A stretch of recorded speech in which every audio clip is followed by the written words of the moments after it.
Salam alaikum. Aujourd'hui, nous allons voir deux façons d'utiliser la fonction recherche X ou bien recherche V dans Power Query d'Excel.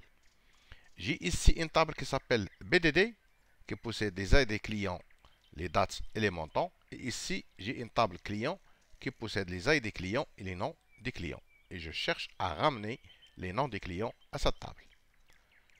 Je vais tout d'abord introduire ces deux tables dans Power Query. Pour ça, je vais cliquer sur la première table, sur n'importe quelle cellule donnée, à partir d'une plage ou d'un tableau. Je vais laisser cette appellation BDD et je ne vais pas oublier les bonnes habitudes. Je vais structurer les colonnes. Par exemple, je vais modifier le type de cette colonne. Date. Remplacer l'actuel. Par la suite, je vais fermer et charger dans. Et je vais créer uniquement la connexion. Je vais charger la deuxième table. Je vais cliquer sur n'importe quelle cellule, donner à partir d'une plage ou d'un tableau.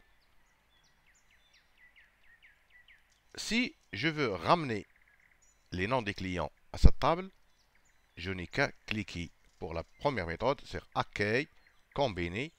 Il y a deux types de fusion. Je vais choisir la première. Je vais sélectionner la colonne ID client de la table BDD et la colonne ID client de la table des clients. Et par la suite, je vais cliquer sur OK et je vais développer la colonne client. Et je vais renommer cette colonne. Je vais laisser uniquement client. Mais il y a une deuxième méthode.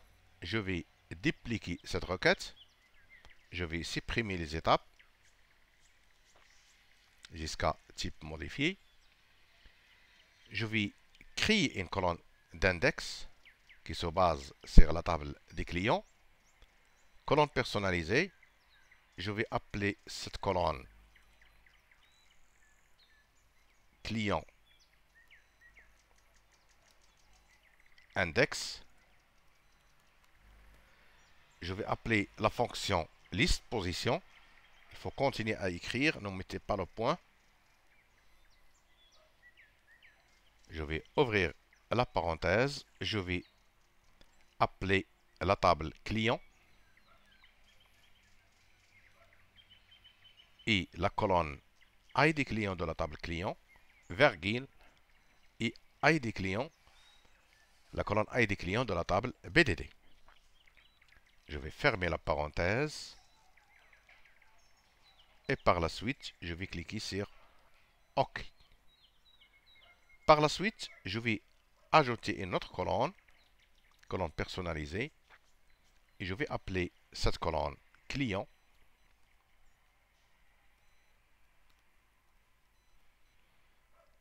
Je vais à nouveau appeler la requête client,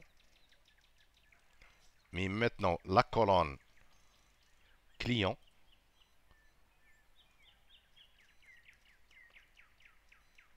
Je vais fermer le crochet et je vais ouvrir une accolade et je vais la fermer. Et au milieu, je vais sélectionner client, on va mettre client index. Et par la suite, je vais cliquer sur OK. Et voilà le résultat. Maintenant, je vais dans le code M, éditeur avancé, et je vais vous montrer que je peux supprimer cette étape. Tout d'abord, je vais sélectionner cette fonction et je vais changer colonne index par la fonction. Par la suite, je vais simplifier l'appellation. Je vais mettre TM uniquement. Je vais supprimer cette étape. Et toujours, une fonction commence par le nom de l'étape précédente. Je vais ici mettre TM ou bien T modifié. je peux changer le nom ici, personnel ajouté, et ici, je peux mettre personnel ici, ajouté, ou bien PA uniquement. Et par la suite, je vais cliquer sur OK. Et voilà le résultat. Maintenant, je vais changer le type texte et je peux charger cette requête dans Excel. J'espère que cette vidéo va vous plaire. N'oubliez pas de s'abonner à ma chaîne et d'être coopératif avec les annonceurs. Merci. Dans une prochaine vidéo, Inch'Allah.